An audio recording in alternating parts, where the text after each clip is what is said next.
So when and how did you get started playing the guitar?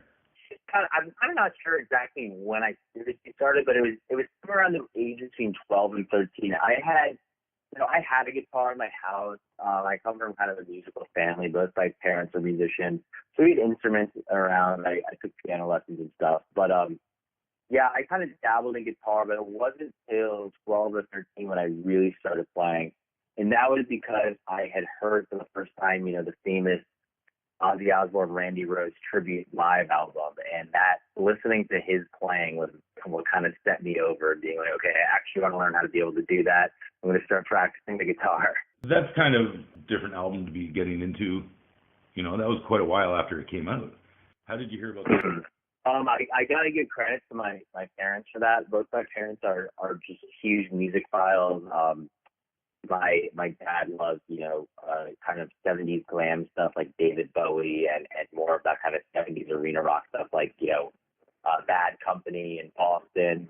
And my mom she's very into kind of like, the 80s rock thing. So, it was just something, I had heard at one point and really liked. And the album, this is back really before. I get the iPods around, but we're still listening to CDs in the car. And so we go on like trips, ski trips and whatnot, and road trips. And I guess one day that was just brought along and it caught my attention, and then I just really got into that.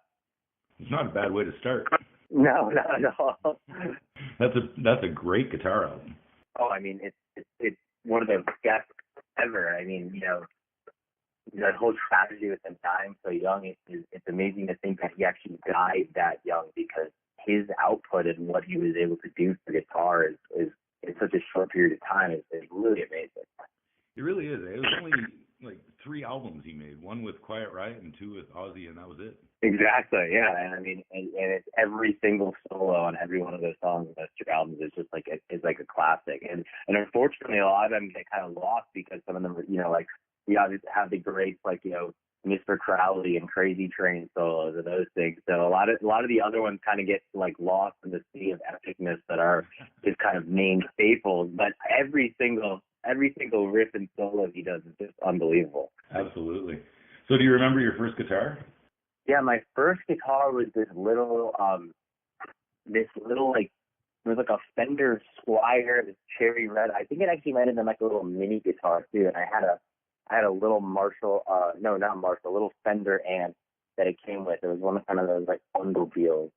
And then luckily my dad got me a nice when I started seriously playing, he could see us putting the work in. He's like, okay, we need to get you a real guitar. So he got me it's actually amazing Fender Strat. It's like the Jeff Beck edition. It's like a white cream Strat. And it's a really nice guitar. I still play it, and I don't play it live, but I use it for recording a lot.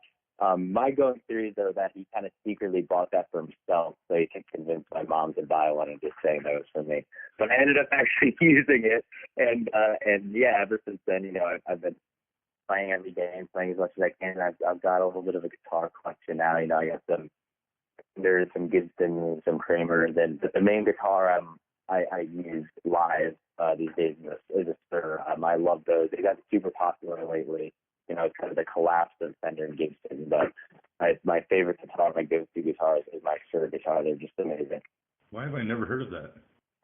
You probably have, or you've at least seen them, because a lot of people use them now, because they're just like, John Sir is the guy who makes them, and he makes them in California, and they're just, like, I know Red Beach uses them, a lot of hardcore metal guys use them, which is interesting, because you can customize, the guitar for whatever purposes, but they're just great playing guitars that are made really well. So they're definitely getting more popular lately. Oh, fantastic. How did you guys meet? Yeah, so it's kind of an interesting story, because Zach and I met about 4 or 5 years ago when I was first starting college, and he was doing songwriting work with a guy named Jack Ponte, who actually was mentioned by John Bon Jovi in his Rock Hall speech. He was, he was in one of Bon Jovi's first bands. He did a lot of writing with John and other people, like a lot of European bands like Bonfire he'd worked with. And so he's a great songwriter, and Zach was doing some work with him, and basically Jack said to Zach, you need like your kind of Richie Sambora, your Joe Perry, your Van Halen so you can really kind of like have someone that's your age and get bounce ideas off of and write songs with. So Zach actually found me on YouTube because I was doing a bunch of guitar covers at the time. And we got together and instantly hit it off. And we started writing the 2016 Runway record like right then and there. And because we were in school, it was kind of hard for us to fully focus on the band as kind of a full-time job. And we had some off and on drummers and bass players and some lineup changes. And it wasn't really till, about a year and a half ago that we both graduated college, and we had the opportunity to be, okay, we're going to come back to New York and we're going to just work on this full time. And actually, our current drummer, Nick, who's amazing, I actually knew him. He just happened to be coming back to New York City. So I said, you want to be in a band? He said yes, and he knew a great bass player too. And now we just have the most amazing band of guys. I'm so happy with it. And so, yeah, so I mean, Zach and I have been together for 4 or 5 years now, but I don't really feel like the band has been what it has been. That's really the last year and a half to 2 years. We've been kind of fully committed. Like, this is what we're doing now. We're both done with school. We're all together. We just write constantly and rehearse constantly. Now we actually can play out whole year round. So it's kind of weird. It's almost like two sides to the band. But the current lineup's like a year and a half, 2 years, and it's just been going amazing.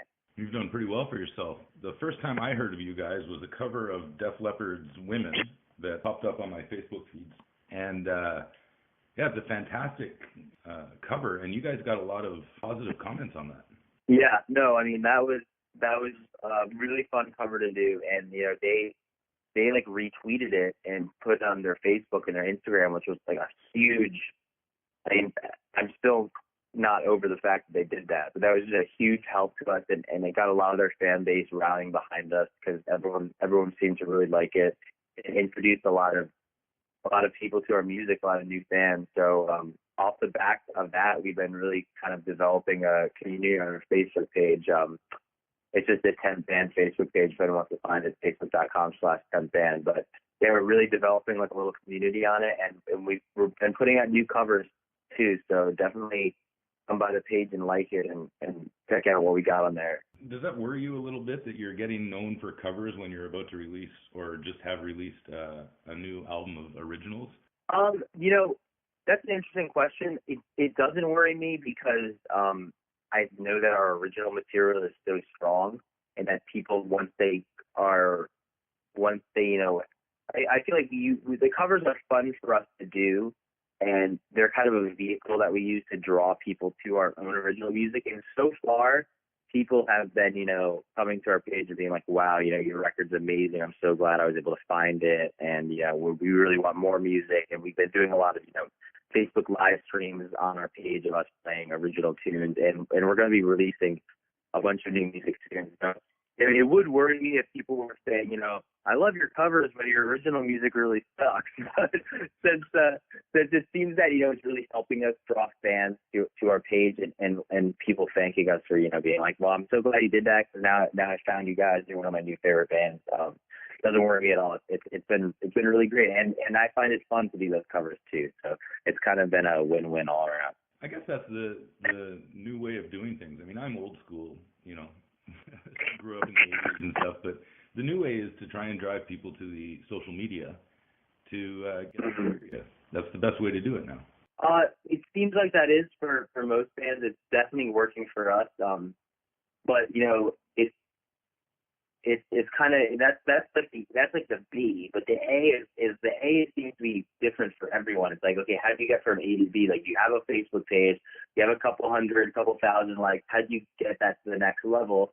That seems to be really where bands find radically different routes for what works for them. And for us so far, it's been doing live streams of our own music. It's been doing cover stuff, releasing the music videos and other thing. And I'm excited to see because, we released this album in 2016 back when our page, had, 5,000 to 8,000 likes, and now we're closing in on 20,000. So I'm really excited to see what we can do with releasing this new material this summer and how we can kind of make that fun on the social aspect for our own fans, and whether it's doing live video releases or more live streams, or just more music videos, and just the way we dole that out to people. I'm really excited to play around with that, and I know people are asking for new music, so we're very anxious to get it to them.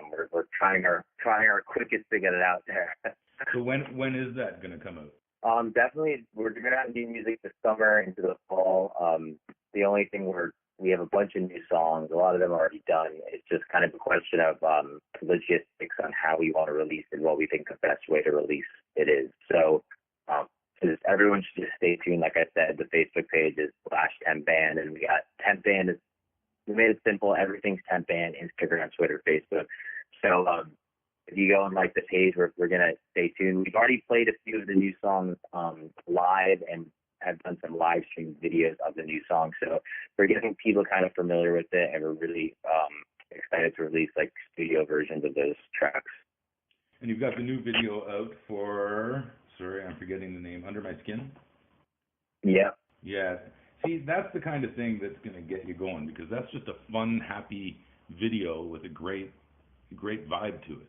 Yeah, that was a really fun video to do, and we kind of, for that song, we were bouncing around music video ideas, and I think the choice to go with that and just kind of showcase our hometown of New York and get cameos of different people in it, and just random people on the street who are vibing to music. I mean, almost everyone in that video is no one we even know. I mean, those were people like on the street that we were just driving around that car with a big boombox and it blasting Under My Skin over and over again. I drove around New York, and it's amazing how people have reacted to that video so positively. I mean, as an artist, you kind of spend all this time in the dark, kind of, where you're writing music and working on a video, and you're hoping everyone's gonna like it, and you're passionate about it, and you hope it, not even that people like it, but that it translates well, that people get what you're going for. And so, whenever you spend that much time on something and then you get it out there and you see like, oh wow, people instantly just got exactly what we wanted them to get, and then it's this kind of feel good tour of New York with Tempt, and this whole idea that rock's not dead, we're here to keep it going. It's really great to just see that type of reaction, and so we're very happy with the video, and we're glad everyone's been digging it as much as we dug digging it. Yeah, it's got a real 80s vibe to it. Is that a bad thing to say? No, I don't think it's bad at all. I mean, I feel like we're kind of living, I was actually just talking to someone about this earlier, I feel like we're kind of living in this weird time in music, even popular music. I don't know if you're familiar with the recent Bruno Mars record, which is just like a super 80s like R&B, like using Moog synths and stuff, and we're kind of in this weird space where everyone's kind of like, I feel like, reviving this 80s aesthetic, but with kind of new production technique, even when it comes to big pop acts. And then you have a band like there's a couple bands coming up now that are kind of like 70s bands that are getting pretty big. So it doesn't bother me at all, and that was our first record, and I think we did a great job on it, and I think the new record is going to be even better, and it's going to be cooler. So we're definitely all about bringing back that arena rock, AOR rock aesthetic of Foreigner and Def Leppard and Bon Jovi, but trying to give it a little bit of a modern edge spin to it, and so far everyone's really been digging it, so we're very excited. Well, from the songs that I listened to today, the sound is just unbelievable. Talk about the production team and where this all went down. Just incredible sound coming from the speakers. Oh, thank you. Yeah, well, we actually went up to this little studio in Vermont. Not little, it's actually a really nice studio, but up in Vermont, it's called Guilford Sound, and we just spent a few days up there. That's where we got all the main kind of drums and bass tracks and just a lot of the lead vocals, and then we did some background vocal stuff in the city, and then actually a lot of the guitars I recorded in my home studio on my Axe Effects, which is like my main amp simulator. And then we had Michael Wagner mix the record down in Nashville, and Michael Wagner did he mixed and produced a lot of the Dokken records, No More Fears record. He mixed that. He's a really great mixer. So he just gave it that kind of like final cherry on top, and it was a super fun process. And now for this new stuff, we're I think it sounds as not just as good as I think better. And a lot of that we've been kind of doing in my home studio over the past few years since the record. I've become a little bit of an engineer and producer, so I'm a little more confident behind the keys of the Pro Tools now, and it's been super fun making this music, and we're excited to get it out. Very cool. I guess I have to ask the big question right now, and that is, just the other day you opened for Bon Jovi in New York, Madison Square Garden. Yes, sir. Yeah, you must still be flying high. Yeah, it's still kind of starting to think of if you played the world's most famous arena, as they call it, Madison Square Garden, and to open for Bon Jovi, which, growing up was one of my favorite bands. It's really surreal, and it was just such an amazing time to be able to play in an arena like that. Like, that's something everyone dreams about as especially as a guitar player in a rock band, playing in an arena. And then not only was it any old arena, it was Madison Square Garden. And yeah, we got to meet John, and he was great, and he was super nice, and just he really, it wasn't even just like a quick meet and greet. Like, he took some time to talk with us, have a conversation with us, and got a picture with him. And then playing the actual show itself, was just a blast. I can't even describe how much fun it was playing. There was definitely some anxiety going into it, just because of the whole, not even necessarily because of the crowd size, but because of the whole day of meeting John and being there and being kind of like under the wing of his team and sound checking and making sure everything was in order. But once we got on that stage and played that show, it was one of the best experiences of my life. How did you get that gig? So that was done through a competition. John has done a few of these before, I think every show actually on the tour, he, I don't know if it's through a competition. Sometimes the competition, sometimes it's selected somehow. But he will have like a local band, open for him and do what we did. And so we actually found this through the radio station WBAD out in Long Island, and we did a competition with them, and they were thankful they hosted it, and we actually got to meet everyone there and did an interview 2 days before our show, or the day before our show. And yeah, so one thing, I've done a lot of competitions, when I was younger with guitar and online stuff, and you never know what's going to happen. It's kind of like we submitted our portfolio, and one day we're just not even thinking about it, like, oh yeah, remember that competition we submitted to, and then the next day we're getting told, oh, you guys won, you're opening for Bon Jovi and Madison Square Garden. So then that whole week was just a whirlwind, but it was amazing. I don't know what kind of shows you guys usually play, or what size a show you would usually play, but is there a difference between playing a club and an arena in terms of preparation, or is it just another show that you just kind of you do the exact same thing, it's just more people? Yes and no. I think you want to make sure. Listen, you only get a 20-minute slot for the MSG gig in front of Bon Jovi, so we were able to play 5 songs, and so just because of that, we really wanted to rehearse and make sure that we didn't we went out there in the first song, we were just on our A game. We didn't have to take a few songs to get into it, because after a few songs the set's over basically. So we did some prep, just because psychologically, just the whole idea of you're playing in an arena is kind of just big. It sounds scarier than it is, frankly, to be honest. Now that it's over, and so we really want to just nail it.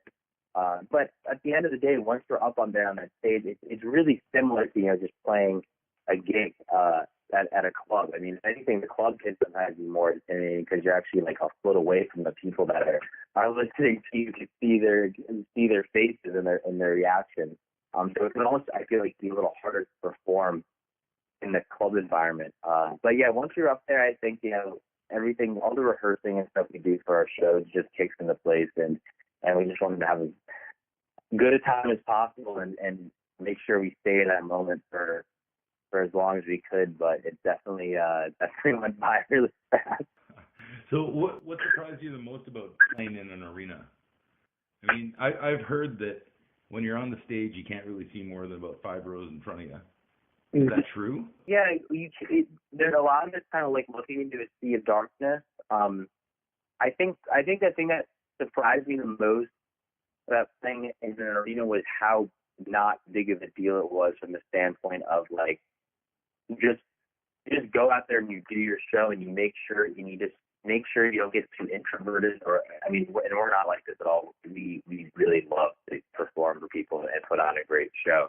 But in a way I feel like, our our sets and our music is so made for arenas to begin with, so that even when we're playing like in clubs or like a theater type venue that's a little bigger, we're trying to, get that arena experience across. It's like this is like an epic rock show. So if anything, I feel like it was almost kind of our homecoming when we got onto that stage, like, oh, we know exactly what to do. And I think, yeah, the most surprising thing was kind of like how easy it was to go out there and perform and be on that big stage.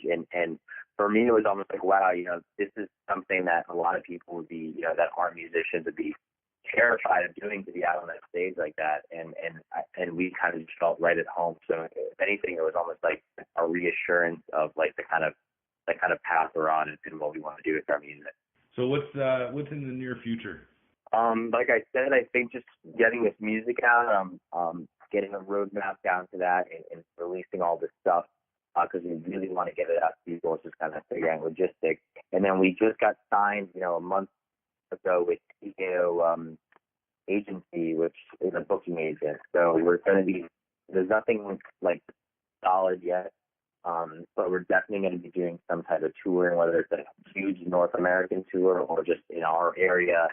As well as a bunch of other shows. We're going to be playing as much as possible this summer, so I just encourage listeners and readers to go on all the social media stuff. Like I said, Temp Band, Instagram, Twitter, Facebook, and that's where we'll have like that's the quickest way to get info about updates and stuff like that in terms of what's actually being booked. So now that MSG gig is over, we're buckling down again and trying to get a bunch more shows going as well as get music done, and hopefully we'll have an amazing summer. I really think it's going to be a great year for us. This is awesome. I mean, this is the beginning of an arena rock legend, let's say that. I hope so. We're sure trying to make that happen. Well, well, hey, you got to start somewhere, and you've got your foot in the door, so now it's just get out there and kick some ass. Thank you, man. Yeah, we're definitely trying to deliver the ass that's kicking. It's just now it's just let's get in front of as many people as we possibly can, as often as we can. I'm gonna just end it there and just say best of luck, because I love the music, I love the vibe, I love the image, the everything. So this is one of the cool things about doing a job like I have, is you get to hear all this new music that it might take you a while to find if you're just searching around. And every now and then you stumble across a winner. And I think you guys got it. Thank you so much. Well, hopefully at some point you get up to Canada for a few shows. Oh, we definitely will. We definitely want to get up to Canada. We have some solid fans up there, and our drummer's from Canada as well. Oh yeah, well tell him to get his butt up here and play some shows. Well, hopefully this summer we'll definitely do that. Right on. Well, best of luck, and thanks so much for this. I really appreciate it. No problem. And we'll be hearing a lot of you guys, I'm sure, in the near future. Cool, man. Thank you so much.